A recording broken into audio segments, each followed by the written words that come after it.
Hola, muy buenas tardes, buenos días o buenas noches, dependiendo en el horario que nos estén mirando en esta nueva etapa de las transmisiones de la Unidad de las Izquierdas, en este nuevo programa que nace con mucho ánimo, con mucha alegría, por la nueva etapa en la que cursa la transformación del país. Bueno, este espacio de análisis que se llama La Izquierda Debate, tenemos el gusto de transmitir para poder llegar a más y más gente cada día a través de este espacio de análisis y de reflexión. En este momento nos acompaña la compañera Patti Narva Ávila. Hola, Patti. Hola, Paul, muy buenas tardes. Hola, Héctor, muy buenas tardes. Hola, buenas tardes. Y bueno, pues cedo el micrófono y la oportunidad de presentarse a Patti para hacer la presentación de nuestro invitado del día de hoy. Muchas gracias, Paul Luna. Es un gusto alternar con ustedes en esta nueva etapa. Y pues soy Patricia Barba, he ejercido periodismo ciudadano desde hace como 15 años. Estoy en Espacio Libre MX y también soy miembro de Unidad de las Izquierdas.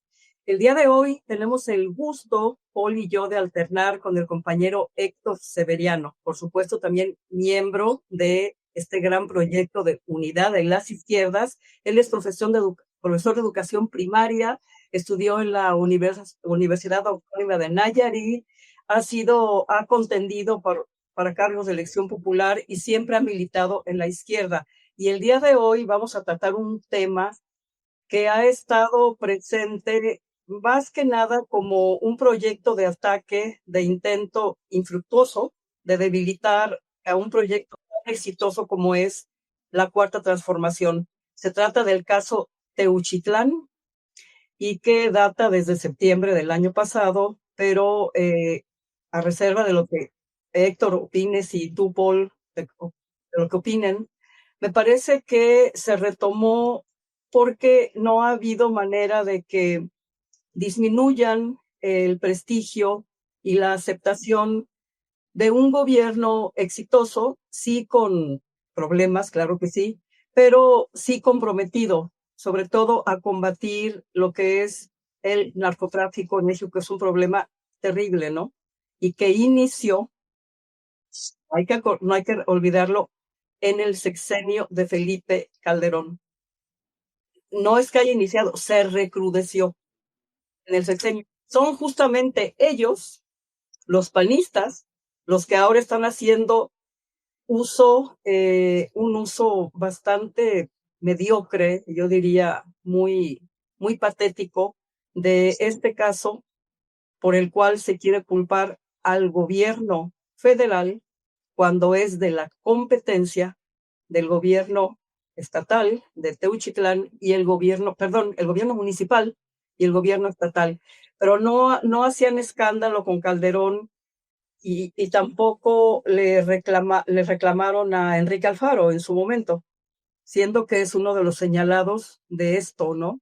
En donde interviene un cártel peligrosísimo que es el Jalisco Nueva Generación, que justamente surgió en 2007 como una rama de los matacetas, una cosa así se hacían llamar, muy peligroso el cártel. Y yo diría, y con esto le paso el micrófono a Paul, y después, si quieres, Héctor nos va también a enriquecer con todo este tema, que habría que abordarlo desde un ángulo internacional, porque compartimos con el país vecino más de 3,000 kilómetros de frontera y eso tiene mucho que ver desde varios ángulos. Entonces, no es solamente una cuestión de México, es una cuestión que tiene que ver con los intereses del gobierno vecino, que para mí es un cártel muy peligroso, que se beneficia no solamente del tráfico de drogas, sino que el dinero de los cárteles ya juega en la bolsa, en Wall Street. Con esto cierro mi primera participación y adelante. Sí, Pati. De hecho, yo trataría de irme incluso un poquito más atrás para dar más contexto a la participación de nuestro invitado del día de hoy, de Héctor.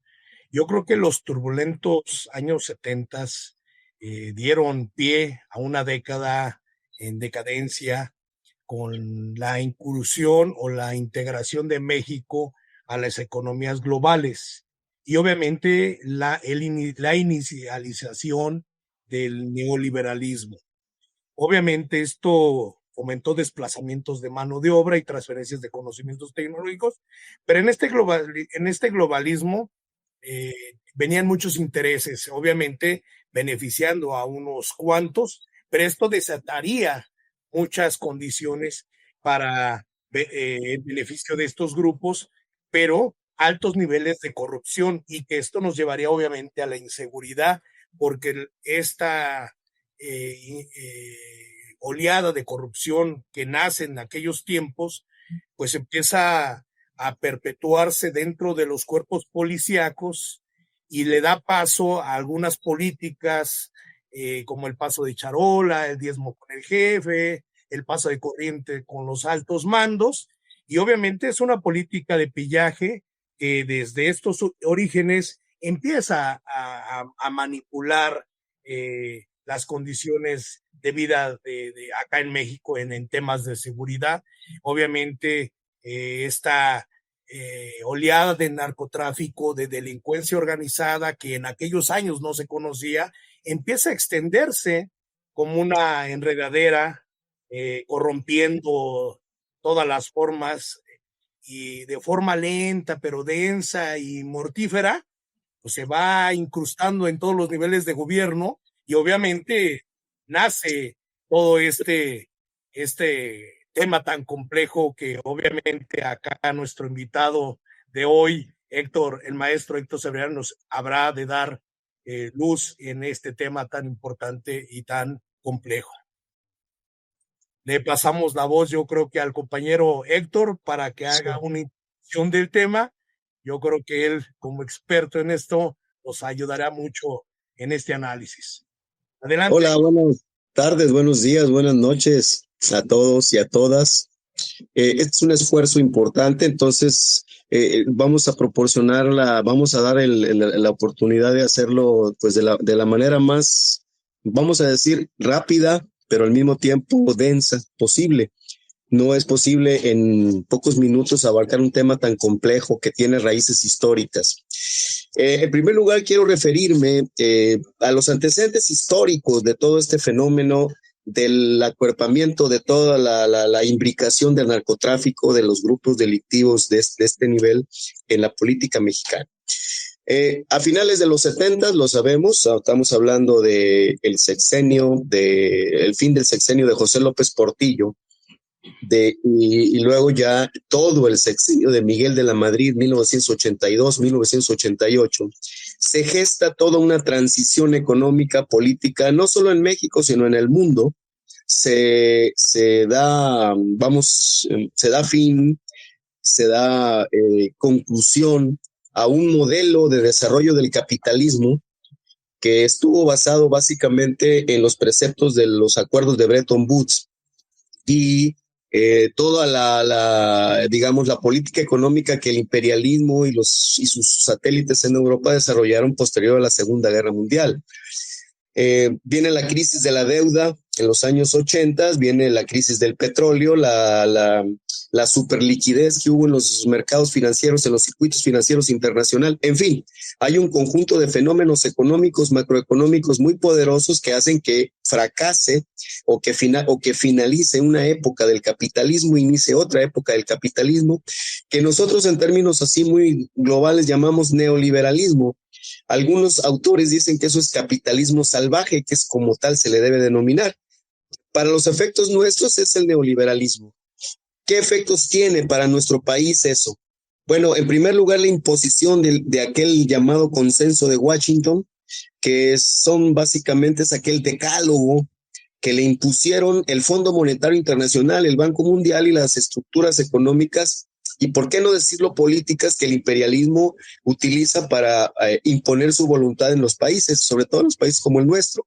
Ese consenso de Washington pues consistía en 10 directivas que los gobiernos debían observar. Solamente pues voy a enumerar algunas. Entre los 10 puntos estaba la disciplina fiscal, el recorte del gasto público, el incremento de la base tributaria, la liberalización de las tasas de interés, la libre flotación del tipo de cambio, la liberalización del comercio internacional con la eliminación de aranceles. A propósito de los aranceles, entonces era eliminar los aranceles. Y bueno, todo este conjunto dio como resultado un fenómeno de desregulación económica, un fenómeno de privatización que se dio de manera muy acelerada en todo el país. Vino la época del periodo de Miguel de la Madrid y luego viene Carlos Salinas, y entre estos dos periodos se da toda una transición legislativa que da como resultado generar el marco legal para efectuar o para imponer precisamente estas directivas del consenso de Washington. ¿Qué significa esto en términos de la seguridad nacional? Significa una pérdida grave, delicada de la soberanía nacional. Ese es en primer lugar, esa es la primera, vamos a decir, línea.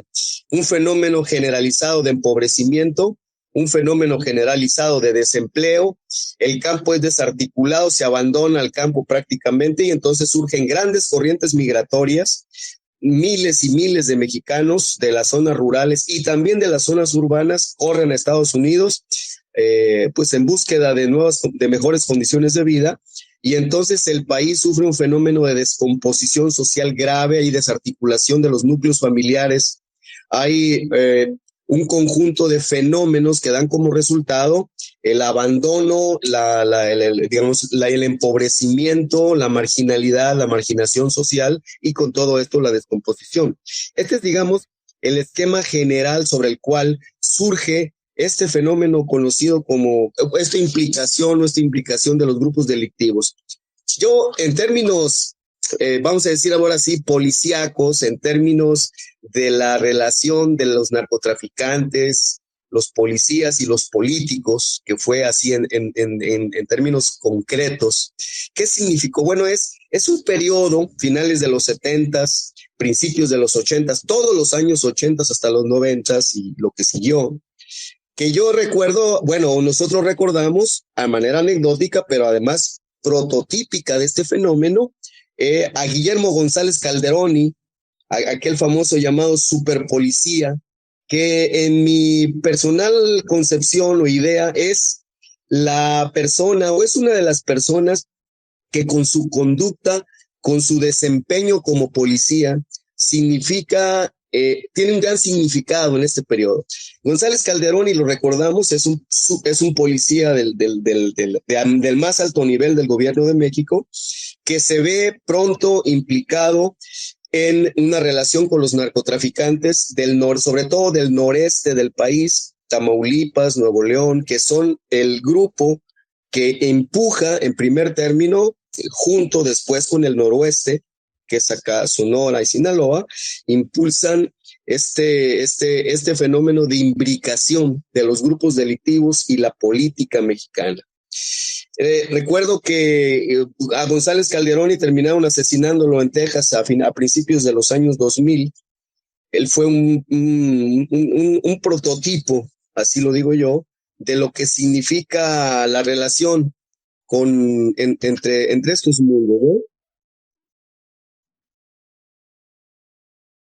creo que hay junto a González Calderoni la historia o las historias entrelazadas de comandantes famosos de la Policía Judicial Federal, de la Dirección Federal de Seguridad. Recordemos que la Dirección Federal de Seguridad era un aparato policíaco al servicio de la Presidencia de la República, comandado desde la Secretaría de Gobernación, en particular por la Subsecretaría de Gobernación. Ahí recordamos en la Subsecretaría de Gobernación, en la Dirección Federal de Seguridad, personajes como Miguel Nazararo, personajes como Fernando Gutiérrez Barrios y comandantes como el comandante Florentino Ventura, Rafael Aguilar Guajardo, Miguel Aldana, personajes de los altos niveles de las policías, principalmente de la Dirección Federal de Seguridad y de la Policía Judicial Federal. De tal forma que se va entrelazando la historia de estos policías, del comportamiento. La Dirección Federal de Seguridad, recordemos, es la principal responsable de los asesinatos y las desapariciones de los presos políticos, de la represión política que el Estado mexicano llevó en la famosa aquella llamada Guerra Sucia, que fue guerra de exterminio en realidad. Y junto a ellos empieza también a descollar personajes como Juan N. Guerra en Tamaulipas, Juan Nepomuceno Guerra, un personaje muy característico del mundo de Tamaulipas, junto con Juan García Ábrego, que a la postre es García Ábrego el que se le reconoce como fundador del Cártel del Golfo, y después toda la generación que vino con los narcotraficantes de Sinaloa, Rafael Caro Quintero, Miguel Ángel Félix Gallardo, Don Neto, todo ese grupo que construidos en Sinaloa se asentaron en Guadalajara y construyeron el Cártel de Guadalajara. Bueno, la relación de todos estos narcotraficantes a los más altos niveles de la política, desde la política local hasta la presidencia de la República, fue conocida, ha sido analizada muchas veces. Jesús Esquivel, periodista de Proceso, tiene un texto en el que refiere la relación de Caro Quintero, de la CIA, de la DEA, en el crimen contra el agente de la DEA, Enrique Camarena Salazar. Bueno, hay todo un conjunto de información documentada de lo que significó esta relación, de tal forma que lo que encontramos es una transición violenta de una virulencia extraordinaria en la que grupos delictivos, originalmente surgidos de manera muy local, muy regional, y después relacionados e entrelazados con la política, convertidos en empresarios, convertidos en ganaderos, convertidos en banqueros. Ahí yo creo, esto es muy importante que se entienda y que se conozca, que las nuevas generaciones conozcan este fenómeno. Cómo de ser delincuentes locales pasaron a ser delincuentes regionales y después de relevancia nacional. Y entonces hay incluso una anécdota de propio González Calderoni que narra, que dice, incluso se dice que ese fue el origen de su muerte, de su asesinato, que propio Salinas de Gortari le pidió que asesinara a Cuauhtémoc Cárdenas. Es decir, era tal la relación que tenían, de tal naturalidad, de tal intimidad, que no se sabía, en un momento dado, no se sabía distinguir entre cuál era la autoridad y cuál era digamos, en dónde estaba la diferencia entre la autoridad y la delincuencia. De tal forma que se constituyó todo un AMPA, digamos, un AMPA política, y hay gobernadores que en el estado de Tamaulipas, pues hay gobernadores como Tomás Yarrington, por ejemplo, que tuvo una relación íntima con todos ellos. El famoso Cártel del Golfo, famoso por su violencia, después a la sazón en el régimen de Ernesto Zedillo, constituidos ahí en grupos Zetas, de los famosos Zetas, que no eran más que gente del grupo aeromóvil de fuerzas especiales, de los famosos GAFES. Y entonces la relación se convirtió ya no en una amistad y en una relación, sino en una relación simbiótica. Se cruzaron, se mestizaron de tal manera, se mimetizaron de tal manera, se encontraron, que era imposible, al paso de los años era imposible definir cuáles eran unos y cuáles eran otros. Ahí encontramos el asesinato de José Francisco Ruiz Massieu, que fungía como nada menos que como dirigente nacional del PRI.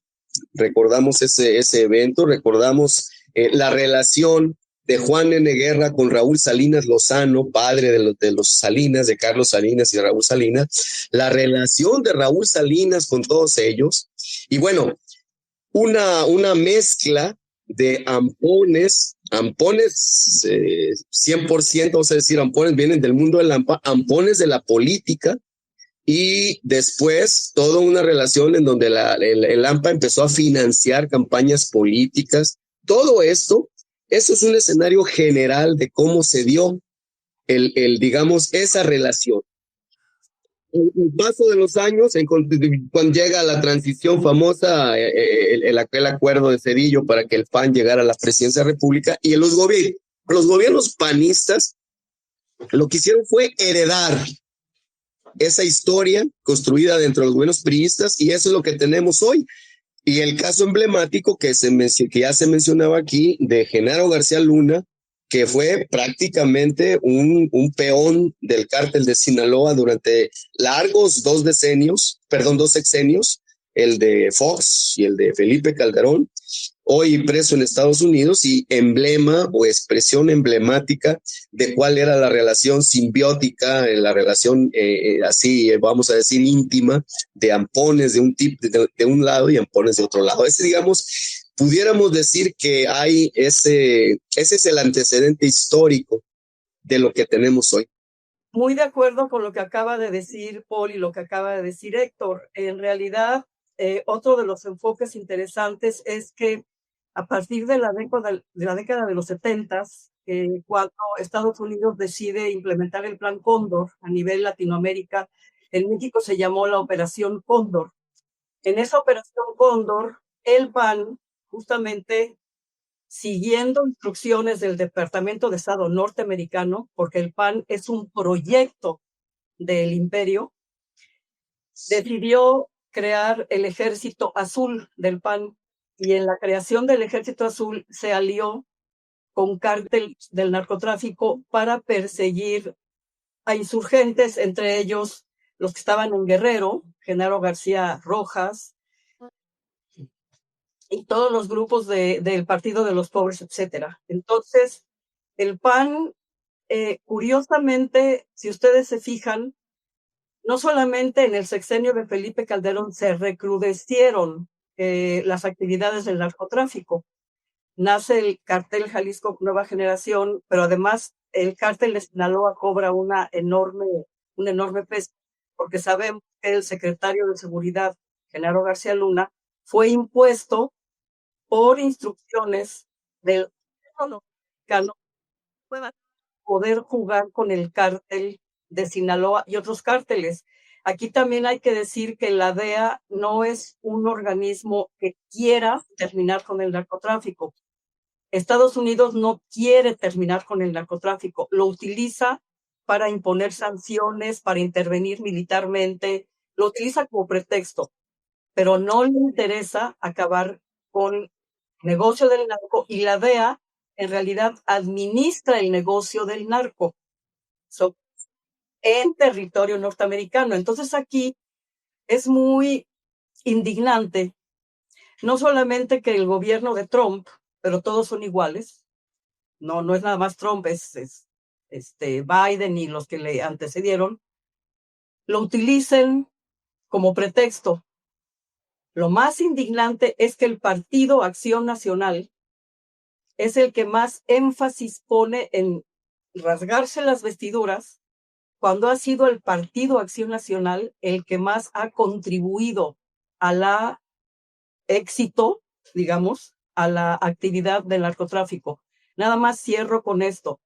Hay que fijarnos, los estados que ha gobernado el PAN se han caracterizado no solamente por incrementos de la violencia tremendos, sino por la actividad igualmente preocupante, terrible, de los cárteles del narco. Y esto tiene que ver con ese proyecto del imperio porque el imperio de Estados Unidos siempre ha estado metido en México. Cierro con esto. Echeverría y posteriormente Díaz Ordaz y los que le siguieron estaban dentro de la nómina de la CIA, así como se escucha, presidentes del PRI y posteriormente del PAN, dependiendo de la embajada norteamericana de donde recibían instrucciones. Adelante, mi estimado Paul. Sí, claro. Miren, yo creo que ambas participaciones, tanto la de Héctor como la de tuya, Pati, han marcado algunas cosas, y para mí lo más o lo que yo sustraigo, haciendo a manera de resumen de lo que ahorita se ha comentado, es el vínculo que a partir del neoliberalismo se construyó en torno entre la clase política y el narcotráfico. Es decir, esa cercanía de aquellos que gobernaban durante este periodo y como una fuerza de generar condiciones hegemónicas de control en nuestro país, se vinculan, ¿no? Ya hiciste unas menciones tú en el caso de los sexenios del PAN y la historia que ha hecho Héctor con algunos otros actores como Salinas de Gortari, incluso Ernesto Zedillo, por ahí vinculada a su familia también con un cártel, que son los introductores del metanfetaminas, es correcto. Al final terminan estar toda esta clase política termina estando ligadas a estos cárteles, porque en efecto lo único que buscaron es el tener el control y nunca les interesó la seguridad, que es el tema que hoy estamos tratando, ¿no? Y hoy la derecha, a reserva de lo que ustedes opinen, hoy la derecha quiere rescatar la narrativa de las fallas de los dos, del último gobierno y lo que va de este gobierno, como que se estuviera fracasando la afrenta o la confronta a la delincuencia organizada en nuestro país. Cosa más absurda, porque en efecto, pues ellos son los creadores de estas desgracias que hoy se viven, ¿no?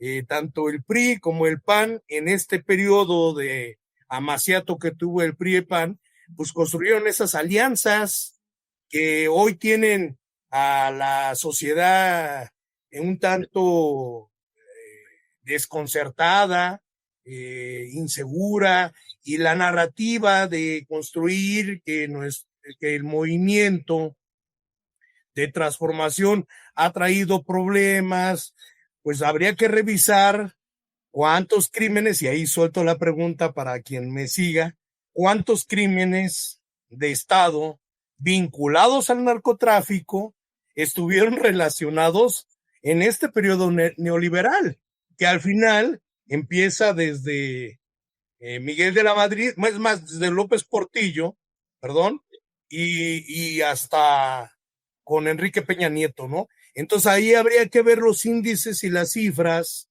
de percepción de inseguridad y de acciones, o yo le diría de la cofradía del narcoestado hacia la sociedad, para mantener a una sociedad quieta, tranquila, que no se inmovilizara con la teoría del terror y del miedo a partir de los crímenes. Ahí dejo esta pregunta, estimado Héctor. Vaya, es una pregunta bastante, digamos, podemos hacer ejemplos, ¿no? De cuál. Yo decía hace un momento que curiosamente, fíjese cómo el propio González Calderón declaró que Salinas le había pedido que asesinara a Cuauhtémoc Cárdenas. O sea, él dice que él se negó a hacer eso. Bueno, como es claro que sí se negó, ¿verdad? Entonces, Cuauhtémoc por ahí anda todavía. Pero, digamos, el asesinato de José Francisco Ruiz Massieu está vinculado. El asesinato de Manuel Buendía, periodista conocidísimo, emblema de todo un periodismo independiente y de denuncia muy, digamos, puntillosa. Recuerdo en estos momentos aquella famosa columna que tenía en el Excelsior, en la que denunció los vínculos, la injerencia de la Agencia Central de Inteligencia en la vida de México, con nombres, con fechas que cuentan y dicen, y creo que es cierto, puede ser cierto, que eso fue lo que le costó la vida. Y a la sazón fue un agente de la Dirección Federal de Seguridad quien lo asesinó, siendo José Antonio Zorrilla el jefe de la Dirección Federal de Seguridad. Bueno, pero como esos casos muy conocidos, podemos encontrar casos en cada entidad de la República. Es que solamente es cuestión de revisar la prensa local del periodo ese para darse cuenta cómo la utilización, cómo era la represión, el asesinato, la desaparición, y cómo estos grupos, de ser grupos dedicados exclusivamente al trasiego de drogas, se convirtieron en grupos poderosos en términos económicos y en términos políticos. Que ese es el origen, digamos, o sea, dicen, es que ya no deben decir, ya no deben justificar, no es que se quiera justificar, son décadas de construcción de toda esta podredumbre.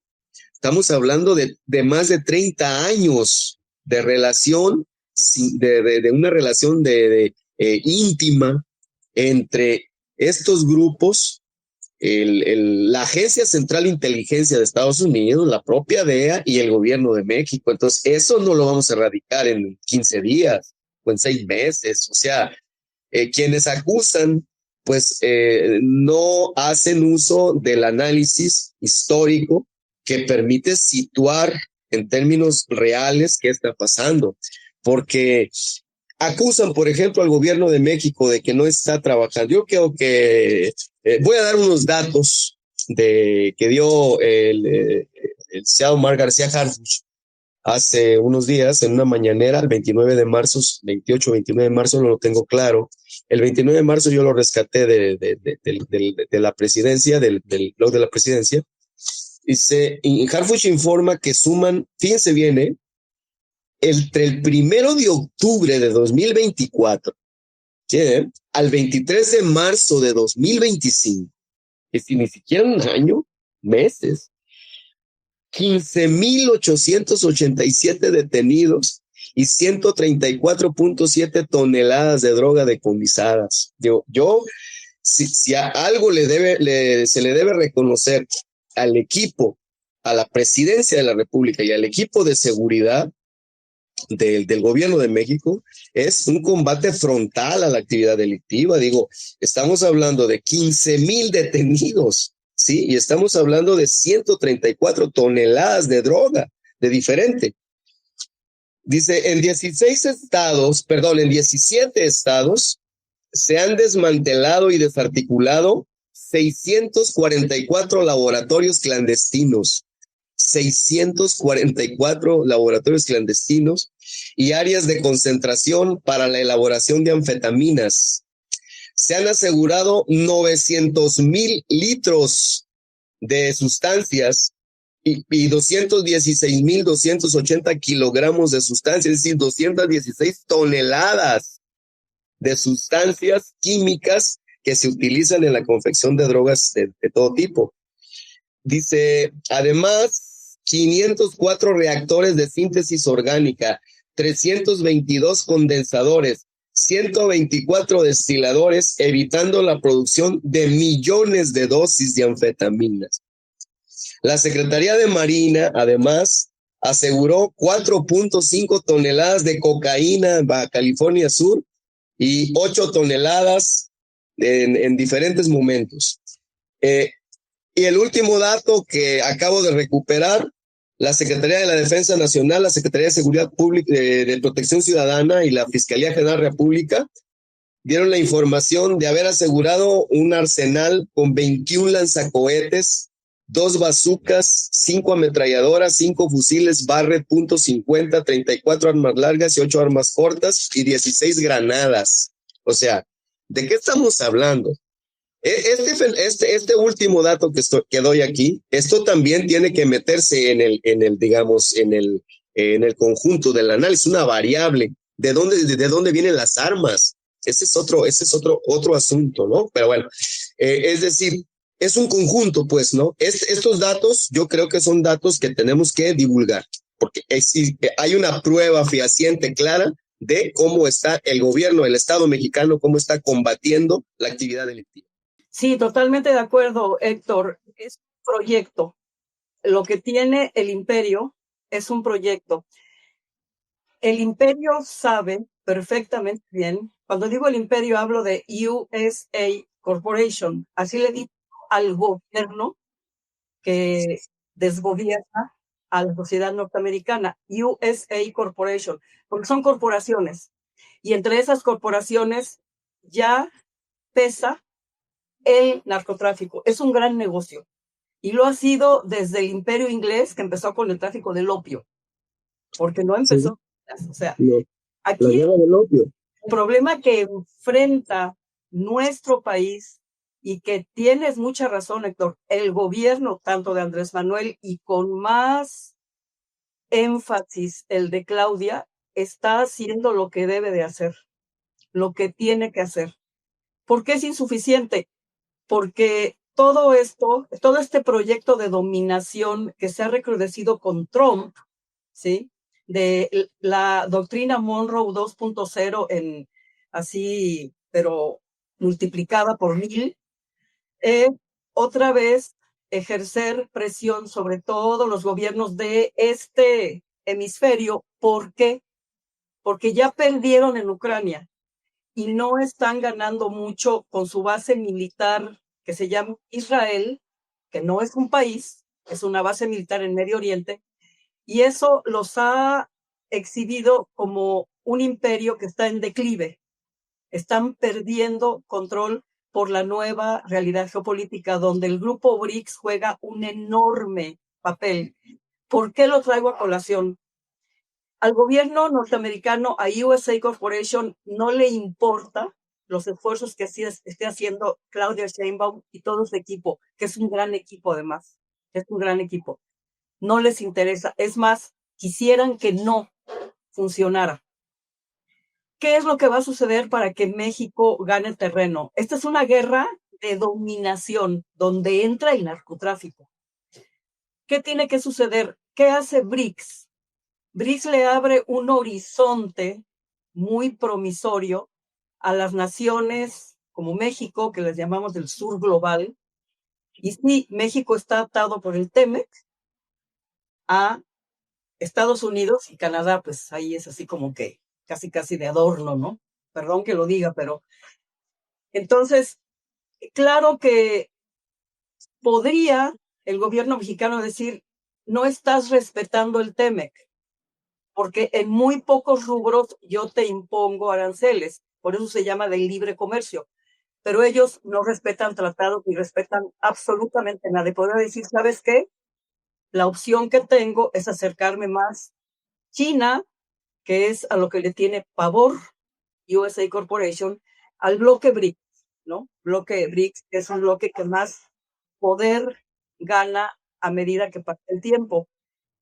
Cierro con este dato que es muy interesante. El bloque BRICS, hoy por hoy, casi representa el 40% del PIB mundial. Ese es un enorme peso. De ese 40%, China ocupa el 18%. El grupo de los 7, que es Estados Unidos y sus secuaces en Europa, pues, que son así como que gerentes, ¿no? Que dicen lo que obedecen a USA Corporation, ese G7 apenas alcanza el 28%. Estamos hablando de que son muchos los puntos porcentuales con el que BRICS supera. ¿Qué haríamos un país como México con un gobierno muy preocupado por incrementar la economía, por mejorarla, porque lo está haciendo con el Plan México? Bueno, ¿qué me conviene más? ¿Sumarme a un bloque que va en decadencia? El G7 va en decadencia, Europa está hecha garras, esa es la verdad. O irme acercando, incrementando mi actividad comercial con Brasil, con China, Rusia, poco necesita, Rusia tiene de todo, y así irse acercando. No digo romper el TEMEC, no puede. Tenemos 40 millones de mexicanos allá, para bien o para mal. Pero sí utilizar este bloque tan poderoso para que no se vea tan afectada la economía de México y que no ejerza esta presión, este individuo que está entre varias presiones. Los que le financiaron el cártel, el lobby israelí, sionista, los Elon Musk y Jeff Bezos y toda esa gente, está así, en una estira y afloja. La verdad es que no tienen proyecto, pero sí quiere él que se le señale como el gran presidente que recuperó América y es capaz de utilizar a todos sus socios, empezando por México, para lograrlo. Dos conceptos. Estoy convencido por el análisis que se ha hecho del fenómeno, que toda esta irrupción del narcotráfico en la vida política tuvo que ver con un modelo de contrainsurgencia. Generar terror entre la población a partir no de fuerzas oficiales, sino de fuerzas supuestamente ilegales. O sea, es utilizar grupos delictivos para sembrar el terror. Es una hipótesis. Habría que trabajar esa hipótesis y ver qué tan válida o no válida puede ser. Esa es una idea que yo quería dejar ahí. Pero además, no quiero desperdiciar, no desperdicio la oportunidad de señalar aquí el proyecto aquel que se llamó The Next War, o sea, la próxima guerra, que es un documento salido del Pentágono, de la Secretaría de Defensa, cuando Caspar Weinberger era el titular del Pentágono, de la defensa de Estados Unidos, jefe de la defensa. Y hay un documento de análisis que el general Francisco Gallardo, ya fallecido, de gran memoria para los mexicanos, un gran militar mexicano, que se llama La invasión de Weinberger a México. Es un documento que él sacó en 2009 y que solamente leo el primer párrafo. Dice: el Comando Conjunto de Estados Unidos plantea, ojo, que ante un escenario de caos en México provocado por el crimen organizado, o sea, fíjense bien cómo esto es vigente, Estados Unidos estaría obligado a dar respuesta a esta situación, dadas las consecuencias para su seguridad interna. Este documento se llama Joint Operative Environment 2008. Por tanto, se visualiza a México como un estado fallido. Es decir, ¿qué es lo que quieren? Quieren generar un fenómeno de caos utilizando a los grupos delictivos para dar el pretexto de la intervención militar. Y cuando hablamos de intervención militar, cuidado, no estamos especulando ni estamos haciendo juegos ¿cómo se dice?, de adivinación.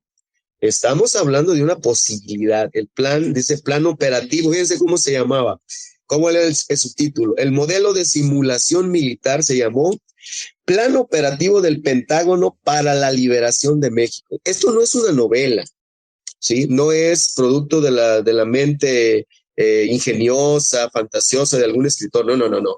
Es el secretario en su tiempo de la Defensa de Estados Unidos el que está diciendo esto en un documento. Y cuando a los cárteles del narcotráfico los denominan terroristas, pues es precisamente parte de ese proyecto. Quiere decir que el proyecto de invasión no es algo nuevo, ni es algo que el grupo de Trump últimamente inventó. Es un proyecto largamente incubado en las altas esferas del ejército de Estados Unidos y sus órganos de espionaje, particularmente de la CIA, que es tan presente, está tan lejana y tan presente siempre en nuestra vida cotidiana. Es decir, yo esos dos elementos sí que quería dejarlos ahí. Evidentemente hay que trabajarlos más, ¿no? Porque hay que sostener más, digamos, con evidencia empírica, con trabajo de investigación, estas hipótesis, pero me parece que va caminando por ahí. Y con esto concluyo. ¿Qué quiere finalmente el imperialismo en México? Quiere someter al país, quiere someter a la nación, quiere golpear al gobierno de México y generar las condiciones para una eventual intervención militar. Eso se lo tenemos que decir al pueblo de México. Yo creo que no podemos permanecer callados, ¿ah? No, sino decírselo al pueblo de México. Eso es. Gracias. No, gracias, Héctor. Pues mira, yo creo que ambas últimas intervenciones, tanto de Patti como tuya, Héctor, han dado un panorama que hoy a nuestra sociedad mexiquense y el mundo debe de dar cuenta. Y principalmente a las nuevas generaciones, que son las que desconocen mucho de estos temas y que hoy están penetradas de forma inconsciente y nadie observa, nadie mira, nadie critica, nadie cuestiona, porque pues también parte de la hegemonía de dominación era aislarnos como sociedad, dividirnos como sociedad, apartarnos de las realidades, y eso le daba un mercado cautivo al imperialismo. A lo que la embestida a la que estamos sometidos, pues es al poder hegemónico del imperialismo yanqui. No hay más. Digo, al final ambos han dicho exactamente lo mismo, desde la doctrina Monroe y con este nuevo proyecto de la próxima guerra. Lo que yo diría que tenemos como herramienta, y ya algo introducía Patti, es el tema de la creación de nuevos modelos de desarrollo. Estos nuevos modelos de desarrollo, desde el tema multicéntrico, que es algo que hoy está en boga a nivel global, y multipolar. Hoy tenemos que construir un nuevo mundo. No es nada más una situación en nuestro país. La inseguridad, hoy es nuestro tema, es México, pero hay muchos matices que atender. Y desde atender las causas del origen del problema. Han sido grandes esfuerzos los que llevó a cabo Andrés Manuel desde el 2018 y que recibió unas críticas impresionantes de etiquetar su estrategia de seguridad con abrazos, no balazos. Pero en realidad estaba arrebatándole a la delincuencia organizada esos brazos para poder ellos seguirse alimentando.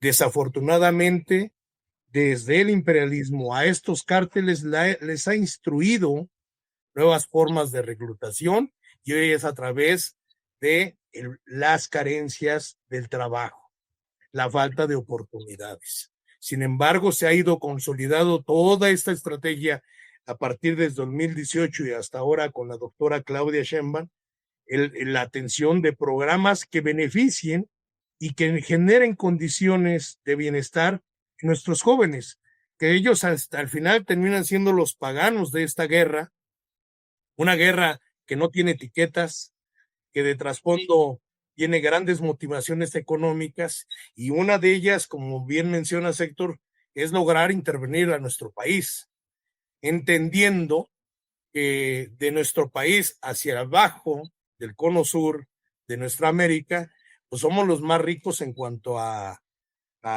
riquezas naturales. Y eso es lo que está en discusión para aquellos, porque la muerte de nosotros es la subsistencia del imperio. Y ellos encuentran como herramienta también el tema de la inseguridad como un motor creado para que ellos puedan generar las condiciones de decir somos defensores de los derechos humanos, cuando ellos son los primeros que atentan contra los derechos humanos, ¿no? Ellos son los que atentan contra las libertades en nuestros países, la libre autodeterminación y las formas de nuestros gobiernos. Somos repúblicas independientes. Y la doctrina Monroe tuvo ese fin, ¿no? Atacar y tener la injerencia en todos. Y entonces vuelve a revivir hoy, como decías, 2.0, para tener los elementos de ataque a nuestro país. Pero yo creo que estamos en un momento donde la información se tiene que dar a la luz. Yo nada más voy a acabar y voy a concluir con esto. Su servidor en en el año 1990 cubrió una fuente de un crimen de Estado en México siendo yo menor de edad, tenía yo 14 años. Y ese crimen de Estado nos llevó a que en México se creara la famosa Comisión de Derechos Humanos. Fue la matanza del crimen de Estado orquestado en el gobierno de Salinas de Gortari de la familia Quijano Santoyo. Uno de ellos, integrante, así es, del Avispón Verde, integrante del FBI en Estados Unidos aquí en México. Sin embargo, el propio sistema mató a uno de sus hijos. Y ese crimen quedó impune. Y así como Acteal, Aguas Blancas, ¿no? Muchos crímenes de Estado que han sucedido en nuestro país quedan impunes, pero porque están creados para esa generación de terror y que nuestra sociedad no pregunte, no cuestione, y nosotros tenemos la obligación, quienes hemos vivido en carne propia, pues hasta secuestros, represión, pues nosotros tenemos que seguir informando. Y con eso concluyo esta intervención, porque es un tema demasiado amplio y que tendremos que meternos o ir sectorizando el propio tema de la seguridad en diferentes sectores y cómo esto afecta a nuestro país y cómo le da elementos de juicio de una narrativa mentirosa, eh, eh, malintencionada de la derecha en nuestro país, y que nosotros tenemos que seguir empujando porque las cosas se hagan bien y se sigan haciendo bien como hasta ahora. Gracias. Sí. No sé si se pueda finalmente, un detalle solamente, la narrativa de que hay campos de exterminio en México. Los campos de exterminio son experiencias dirigidas desde los estados, desde los gobiernos. El campo de exterminio, los campos de exterminio más conocidos son los que los nazis hicieron, construyeron durante el periodo anterior, previo a la Segunda Guerra Mundial y durante toda la Segunda Guerra Mundial, que son ampliamente conocidos, es Buchenwald, Auschwitz, en fin. Y entonces esa narrativa de que en México hay campos de exterminio tiene toda la mala fe de generar una percepción de que el gobierno es omiso, pero además de que puede ser hasta cómplice de la existencia de eso. Es decir, necesitamos derrotar esa narrativa. En México no existe eso. Existen crímenes, existen asesinatos, porque los campos de exterminio son lugares a donde se lleva la gente por sus ideas o por una determinada condición física, como el caso de los nazis que exterminaban a las personas que tenían problemas mentales, los excluían, los llevaban ahí, a los homosexuales, a los judíos y particularmente a los comunistas y a los sindicalistas que fueron víctimas de todo un fenómeno de represión brutal en toda esa área durante ese periodo histórico. Entonces, creo que eso es absolutamente falso, que el gobierno de México está haciendo un esfuerzo extraordinario. Sale, gracias. Gracias, Héctor. Adelante, Pati.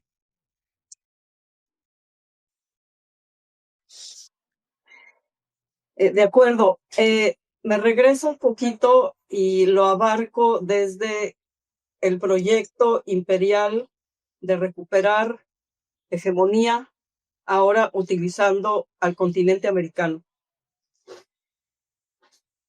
Hay que recordar que fue con Barack Obama, siendo la secretaria de Estado Hillary Clinton,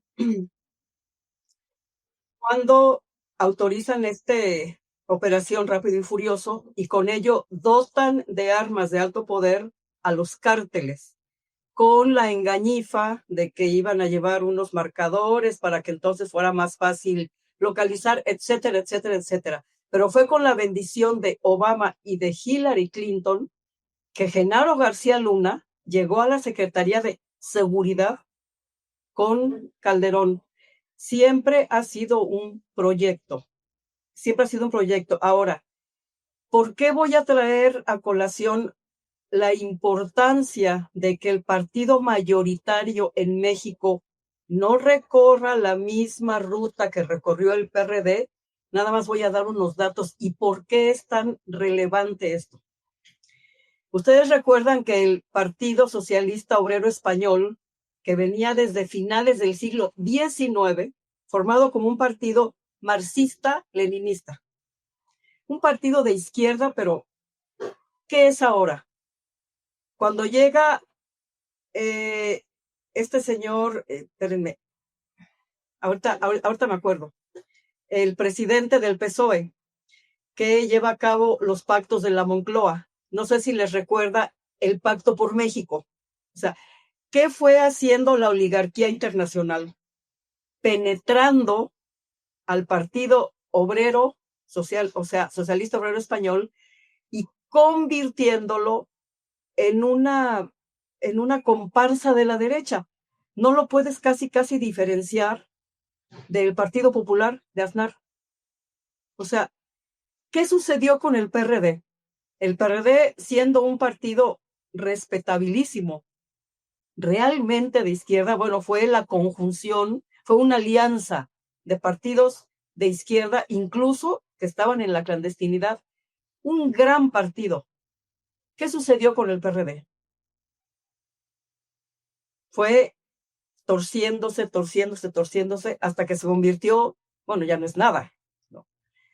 ¿Qué es lo que hemos observado que ha venido ocurriendo y por qué es tan importante que el partido mayoritario, que se llama Morena, no recorra estos senderos?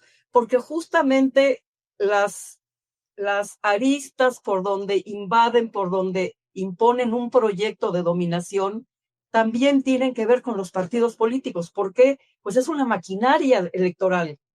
Es una maquinaria que te sirve para colocar en el poder político a X candidato, ¿no? Entonces, aquí en la Unidad de las Izquierdas me enorgullece decir que sí hemos sido críticos, porque tenemos que cuidarlo, tenemos que cuidar viendo experiencias anteriores y viendo que hay un proyecto de doctrina Monroe con esteroides sobre México, que el partido del gobierno se mantenga lo más apegado posible a sus principios y deje de distanciarse de su base, digamos, de sus principios fundacionales y admitir personajes prácticamente que vienen del conservadurismo. No quiero sonar exagerada, pero escandaloso.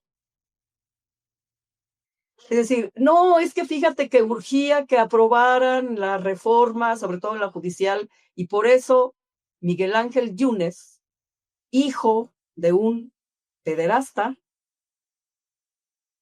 ustedes recuerdan el libro de Lidia Cacho, Los demonios del Edén, un pederasta. Bueno, el hijo no es diferente al padre. O sea, son auténticas perlas de lo más descompuesto, de lo más podrido que hay en la política mexicana y vienen de la derecha, que para mí hablar de derecha puede sonar muy maniqueo lo que estoy diciendo, es hablar de corrupción. Ya lo decía Andrés Manuel, hipocresía, simulación, corrupción. Entonces, si el gobierno de Claudia Sheinbaum tiene que estar muy sólido, ella es una persona capaz, eso lo hemos podido constatar, pero también tiene que estar muy sólido el partido que va a continuar y que tiene que continuar con la cuarta transformación. Tiene que haber una auténtica transformación, no simulación, no invasión, no desviación de Morena para que acabe siendo un partido de derecha. No creo estar exagerando, creo que hemos sido críticos aquí y tenemos que seguirlo siendo. No es deslealtad. La verdadera lealtad, en mi opinión, es ser honesto con lo que tú piensas, sin más interés que prosiga este gran proyecto que debe ser de una auténtica transformación de todo a todo, moral, política, económica, en todos los rubros. Entonces sí quería también abordar este tema porque tiene mucho que ver, tiene mucho que ver. El PSOE en España avanzó el neoliberalismo. El Partido Demócrata Alemán ahora es, bueno, una vergüenza neoliberal. El PRD, ¿qué hizo el PRD? No aprobaron las reformas de Peña Nieto en diciembre de 2012. Y uno de ellos, y perdón si alguien le escandaliza, y con esto te paso el micrófono, Héctor o Paul, no fue Mario Delgado, uno de ellos era senador del PRD, que votó por las reformas, sobre todo la educativa de Peña Nieto. Ahí la dejo. Gracias, Pati. ¿Quieres dar tu conclusión, Héctor? Adelante. Claro, yo creo que necesitamos cerrar filas, necesitamos generar un gran movimiento de unidad, sobre todo no de la unidad aquella que luego propugna la derecha para defenderse de las luchas del pueblo, sino de una unidad desde la perspectiva de la izquierda, desde la perspectiva de la justicia social incluyente, ampliamente abierta, democrática, pero crítica y autocrítica también, pero sobre todo muy clara, muy abiertamente clara y decididamente comprometida con la cuarta transformación, que es decir, no es una mera proclama, es una necesidad para el pueblo de México y es una necesidad para la construcción de un nuevo paradigma, de una nueva sociedad en el siglo XX. Entonces creo que Unidad de las Izquierdas debe participar en ese gran esfuerzo, debe permanecer evidentemente leal a la presidenta de la República y al proyecto de la Cuarta Transformación. Y nosotros tenemos que hacer la aportación que tengamos que hacer. Muchas gracias, Héctor. Pues yo concluyo, creo que coincidiendo con ambas posturas, yo creo que la unidad de las izquierdas nunca nos hemos perdido. Creo que hemos sido consecuentes en lo que decimos y en la forma en que actuamos. Primero, recordar que somos un aglutinador ideológico de todas las fuerzas de izquierda y progresista de nuestro país. Es decir, la gente mucho más consciente es la que se trata de aglutinar para rescatar todas esas luchas que al final se lograron conquistar en el 2018 y que se tiene por objeto que perdure por muchos años más, por muchos sexenios más, pero con una ideología 100% de izquierda. Y obviamente nosotros, parte de este movimiento, pues debemos ser promotores, número uno, como promotores de la transformación, entender el proceso de la transformación en el que estamos, pero también buscar la profundización a nivel ideológico del proceso de transformación, porque obviamente no queremos, mencionabas, Pati, que este movimiento o este proceso de movimiento se desvanezca. Yo, a manera de un ejemplo de parábola, yo diría que este movimiento es un gran portaaviones donde todo mundo con el tema de la inclusión se subió porque el proyecto de transformación era un gran frente y se subió mucha gente. Eso creo que lo tenemos que entender que así tuvo que ser, si no, nunca se iba a poder llegar al poder. Sin embargo, las diferencias entre aquellos que llegan como oportunistas a querer conquistar espacios para replicar los viejos vicios, tenemos algo de delantera a nosotros. Independientemente que no seamos, la izquierda no es corporativista, la izquierda es de conciencia. Tenemos que entender algo, que nosotros en el debate siempre les vamos a ganar a la derecha. Nunca van a poder ellos tener argumentos para poder construir un proyecto distinto al que hoy estamos impulsando y que nos sentimos muy orgullosos de haber puesto nuestros esfuerzos y todas nuestras capacidades para haber logrado el inicio de una transformación. Pero hoy, en esa conciencia, tenemos que seguir impulsando con mucha más fuerza, con mucho más crítica, con mucha más autocrítica, pero con mucho más fuerza para poder generar mejores condiciones para todas y todos en este país. Con esto yo concluyo y pues yo agradecería, Pati, a Héctor, el que hayamos compartido en este día, este espacio, este primer programa, La Izquierda Debate, de la Unidad de las Izquierdas, que nos permite tener ese punto de encuentro donde vendrán muchos compañeros a esta mesa y podrán dar el punto de vista desde la óptica de izquierda para debatir en este país que hoy hace mucha falta estos espacios de debate. Gracias y les agradecemos. Dame un minutito. Y adelante. Sí, tenemos que ser leales, pero la lealtad no significa ceguera política. Porque aquí traemos el cuento muy aleccionador del emperador va desnudo, ¿no? Es decir, tenemos que, si somos verdaderamente leales al proyecto, no hay que ser leales a una persona, hay que ser leales a un proyecto, a la persona mientras la persona sostenga el proyecto. A eso me refiero. Entonces aquí el ser crítico es parte de la obligación moral, ética de gente que cree en el proyecto, pero no quiere que se desvíe. Es todo. Muchísimas gracias. También fue un placer, Héctor. Hasta luego. No, para mí también. Ojalá tengamos más posibilidades de continuar con este esfuerzo. Gracias. Hasta luego. Gracias. Cuídense mucho. Un abrazo.